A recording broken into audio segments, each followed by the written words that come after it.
মুনমুন, ময়ূরী এবং পলি কোথায় আছেন তারা?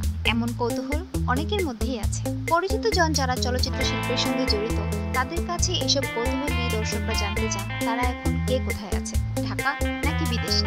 এদেশের নায়িকারা যখন আর পর্দায় থাকেন না, কর্মহীন হয়ে পড়েন ইন্ডাস্ট্রিতে, তখন তারা বিদেশে চলে যান কাজের খোঁজে অথবা বিয়ে করে সংসারী হন, যা বেশি দিন টেকে না। টিকলেও সেটা থাকে নানা গুজব গুঞ্জনে ভরপুর। এসব কারণে তারা পত্রপত্রিকায় অহরহ আসতে থাকে। অনেকেই জানতে চান অশ্লীল বাণিজ্যিক ছবির যৌনাবেদনময়ী বা মশলা ছবির প্রধান উপাদান এসব নায়িকারা এখন কি করছেন, কোথায় আছেন।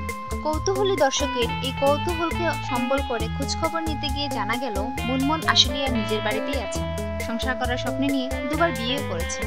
দুটি ঘরে তার দুটি ছেলে সন্তানও আছে। মুনমুনের সন্তান ভাগ্য অনুকূল থাকলেও স্বামী ভাগ্য তেমন অনুকূল নয়। দুই স্বামী তাকে ত্যাগ করেছে। তার মাও মুনমুনকে নিয়ে স্বামীর ঘর থেকে বেরিয়ে এসেছিলেন ভাগ্যের সন্তানে। মেয়ে মুনমুন সংসারে হাল ধরবে এমনটাই বাসনা নিয়ে তিনি চিত্রজগতে মেয়েকে নিয়ে আসেন। এহতেশামের মৌমাছির ছবি দিয়ে চলচ্চিত্রে মুনমুনের যাত্রা। কিন্তু মৌমাছির ছবিটি বাণিজ্যিকভাবে ব্যর্থ হওয়ার পর তাকে কেউ সিনেমায় নিতে চাইল না। তখন তিনি নৃত্য পরিচালক মাসুম বাবুলের সঙ্গে সখ্য গড়ে তোলেন। মন্দ ছবি সিঁড়ি বেয়ে মুনমুন উপরের দিকে যেতে থাকেন। এই সময় তিনি অশ্লীল ছবির নায়িকা হিসেবে অভিযুক্ত হন। মুনমুন যখন চলচ্চিত্র জগতের মধ্যে গগনে, তখন চলচ্চিত্রের একই শ্রেণীর ছবিতে তার প্রতিদ্বন্দ্বী হয়ে ওঠেন চলচ্চিত্রের জুনিয়র শিল্পী সেতুর মেয়ে ময়ূরী। তাকে চলচ্চিত্রে নিয়ে আসেন মাহমুদ নামের একজন প্রযোজক। তিনি ক্যারিয়ার শুরু করেন রাজা নামের একটি ছবি দিয়ে। এরপর তিনি ক্যারিয়ার সজীব রাখার জন্য এমন একটি ঘরানার প্রযোজকদের ছবিতে জড়িত হতে থাকেন যারা কখনো ভালো ছবি নির্মাণ করেন না। ময়ূরী অর্থ উপার্জন করেছেন সেই সময় অনেক, এবং মগবাজার এলাকায় একটি ফ্ল্যাটও কিনেছেন। এখন তিনি সেই ফ্ল্যাটেই আছেন, সংসার করছেন এবং তার একটি কন্যা সন্তানও আছে। পলি এসেছেন মোহাম্মদ হোসেন পরিচালিত ফায়ার ছবি দিয়ে। এই ছবির শুটিং হয় ব্যাংককে। তখনই তার বিরুদ্ধে অভিযোগ উঠে যে তিনি ব্যাংককে নগ্নবারে নগ্ন হয়ে অভিনয় করেছিলেন।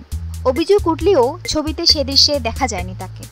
কিন্তু ছবি দিয়ে ক্যারিয়ার শুরু করা পলি কখনই মূলধারা সুস্থ ছবির নায়িকা হিসেবে উঠতে পারেননি। অশ্লীলতার অভিযোগে এই তিন নায়িকার বিরুদ্ধে মামলাও হয়েছিল। অশ্লীলতার বিরুদ্ধে প্রশাসন যখন কঠোর হয়ে ওঠে, তখনই ধীরে ধীরে তিনজনের ক্যারিয়ারই ভাটা পড়তে শুরু করে। তাদের নিয়ে যেসব প্রযোজকরা ছবি বানাতেন, তারা প্রশাসনের হয়ে এই ব্যবসা থেকে তাড়াতাড়ি গুটিয়ে অন্যদিকে সরে যান। পলি জানান তিনি এখন গুলশানে নিজের ফ্ল্যাটে থাকেন। পলি অভিনীত প্রায় 113টি ছবি মুক্তি পেয়েছে। তিনি জানান তিনি স্বামী সন্তান নিয়ে সুখী আছেন। দুটি যমজ সহ তার 4 সন্তান রয়েছে।